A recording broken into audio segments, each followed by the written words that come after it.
À l'occasion de la commémoration de la Journée internationale de la paix, adoptée en 1981 par l'Assemblée générale des Nations unies, célébrée chaque 21e jour du mois de septembre, une table ronde a été organisée ce lundi 30 septembre 2024 par l'Association des jeunes pour le développement et la paix, AJDP-ONG, en collaboration avec les réseaux de jeunes pour la paix et la sécurité RJP sans sigle, avec différents acteurs sur la culture de paix et de la non-violence.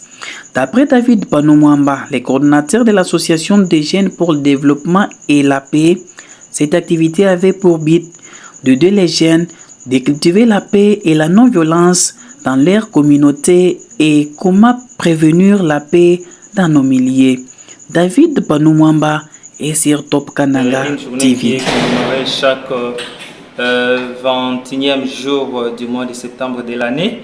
Et pour l'année 2024, nous avons organisé cette activité où nous avons commémoré cette journée internationale de la paix avec les jeunes à travers une table ronde axée sur la culture de la paix et de la non-violence au Kasaï central. Notre attente est de voir les jeunes, surtout les jeunes, participer et cultiver une culture de la paix et de la non-violence dans leur communauté locale et voir comment est-ce qu'ils peuvent prévenir les conflits dans les communautés, car nous tous nous avons répondu à l'appel de l'Organisation des Nations Unies qui invite tous les pays membres des États-Unis et aussi tous les peuples à initier des activités éducatives sur la paix et aussi promouvoir la paix dans leur communauté et aussi à l'occasion de cette journée internationale de la paix, il y a eu vraiment un appel sur les cessez-le-feu.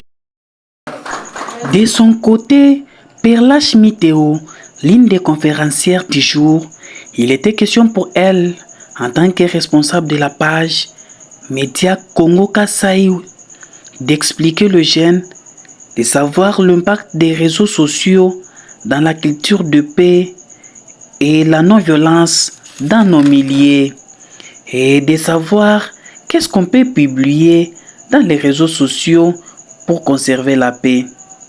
Pour terminer, Miteo Perlache a demandé aux jeunes d'être les ambassadeurs de la paix et la non-violence dans les réseaux sociaux dans nos communautés. Elle est sur Top Kananga TV. Pour moi, de conscientiser les jeunes sur les contenus, les jeunes comme moi, sur les contenus que l'on partage chaque jour qui passe sur les réseaux sociaux, de recadrer certaines choses que nous les jeunes on fait sur les réseaux sociaux.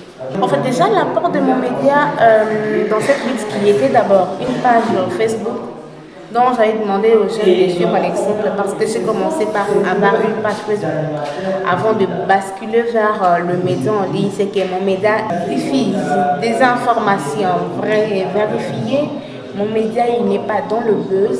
Donc c'était une façon pour moi de demander aux jeunes d'une façon générale de voir quel contenu mettre sur les réseaux sociaux, quoi mettre. Et c'était également le temps de leur demander d'être ambassadeur de la paix et la non-violence sur les réseaux sociaux. Oui, les réseaux sociaux ont un impact très positif dans la consolidation de la paix parce que si vous constatez comme moi, dès qu'une information est diffusée sur les réseaux sociaux, c'est dans quelques secondes que cette information-là va atteindre le monde entier.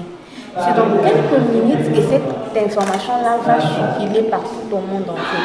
C'est-à-dire, je dis aux jeunes, si chaque personne pouvait au moins une fois passer des messages de pacification de la paix, comme on le dit, et de la non-violence, je pense qu'on pourrait atteindre la non-violence, on pourrait atteindre les résultats qu'on veut, c'est-à-dire cultiver la paix chez nous. J'ai recommandé aux jeunes d'être ambassadeurs de la paix et de la non-violence sur les réseaux sociaux, au lieu d'être des influenceurs négatifs, c'est-à-dire ceux qui partagent des contenus juste de messages d'incitation à la haine ou d'autres messages qui ne cadrent pas avec nos mœurs.